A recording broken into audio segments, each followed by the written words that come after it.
Hey, what's up guys? Thanks for joining me again for another video. So this week I promised you all on my last video that I would be sharing some tips and myths about being a realtor. And it's a question I am commonly asked, people that are like, hey, I think I want to get into real estate, such and such.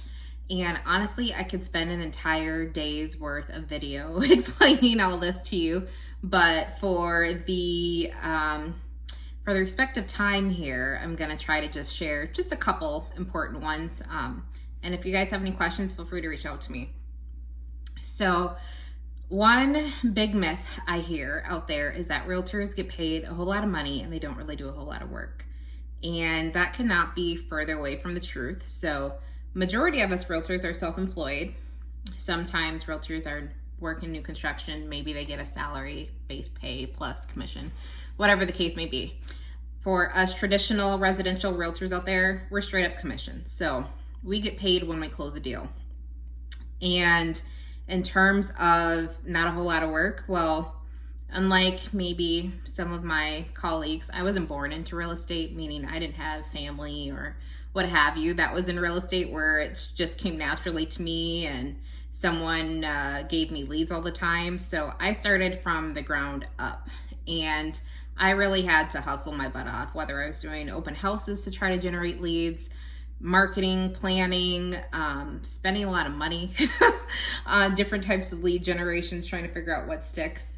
And it definitely has not been easy, and it's an ongoing process. It's not like you just do it and all of a sudden you're successful. Like, I have to continuously prospect to try to bring new clients in. It's no different than opening up a coffee shop or restaurant that nobody's heard of and getting people to trust you and selling yourself.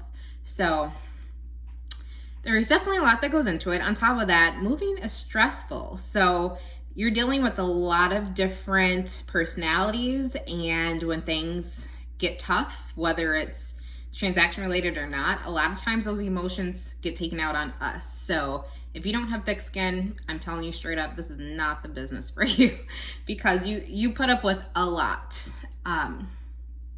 And in terms of pay, so it varies. And if you've ever sold your home and you see on your statement like, wow, I'm paying my realtor that much. Well, first of all, part of that is going towards the buyer's agent.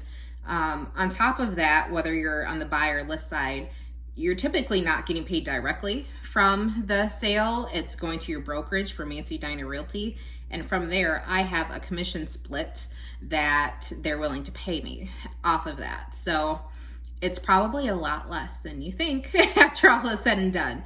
And all the other money that goes into it, if you're listing a house, I mean, I pay for photos, we pay for signage, we pay for, marketing and MLS fees to even list your house on the MLS and things like that. So after all is said and done, I mean, we have to be selling a lot to be making a decent amount of money. So just a little myth there. Another thing too, so flexibility. Everyone's like, oh, you guys have such a flexible schedule, you get to work when you want. Well, yes and no. I can definitely create my own schedule because I am my own boss. But in terms of flexibility, like, I have to be ready to go when my clients are. So I don't give myself a whole lot of time off, meaning like hours throughout the day. It's not like, oh, I'm only working from 12 to 5 each day and that's my schedule. Like, I would be missing out on a lot. And with the way houses are flying off the market, if I'm not ready to go for my buyers and available, I'm gonna be missing out. And that's one of the number one complaints I hear from people. I've actually gotten clients because they said their realtor wasn't available, they were hard to get a hold of, and they're looking for someone else. So in terms of flexibility, kind of. I will say the thing I enjoy is I don't have to request time off. It's not like I have a certain limit of time off. So I can come and go as I please, when it comes to taking vacation. However, generally I'm still working on vacation. So you decide if that's kind of the lifestyle you want or not. Another myth I hear, people becoming realtors because they like to look at houses. I'm going to tell you right now, if that's you, that's going to die so quickly.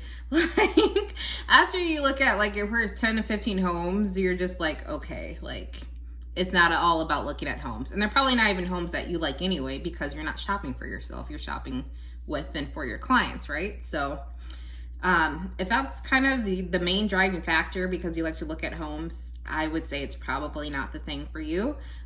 There's so much more that goes into that. I think the people that thrive are people that really like having their own business and like running their own business. So just something to think about. Let's see. So some tips for you guys. So definitely save. So if you're not making money in real estate, you're losing money because you're going to have so many fees, whether it's licensing fees, renewals. You have to have insurance. You have to have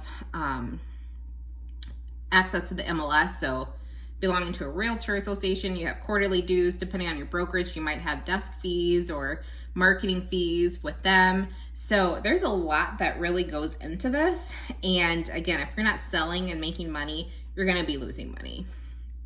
So definitely try as much as you can to save up. So you don't have to work, a full-time job in order to keep up with your expenses, because that's going to take away from your clients. And, or hopefully you have a really supportive partner that can, maybe help out for the first few months as you're getting started until you get on your feet. Another tip I will throw out there is having some kind of mentor or joining a team. Joining a team is not for everybody. I get that. So having some kind of mentor that's in your office, I think would help you out significantly. And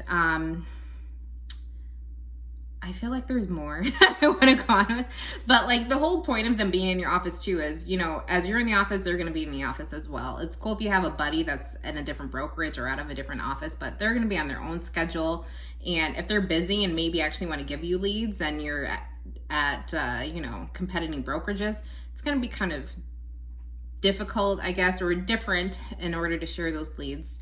So definitely have some kind of mentor. Think about joining a team if you think that's the way you want to go, and make sure you save or have a really supportive partner to get you started. So that's all I really want to spend time on right now, because this is already getting long. But if you guys are considering getting in the business, feel free to reach out to me or message me or what have you. I love talking about real estate, so I'm happy to share my experience with you all.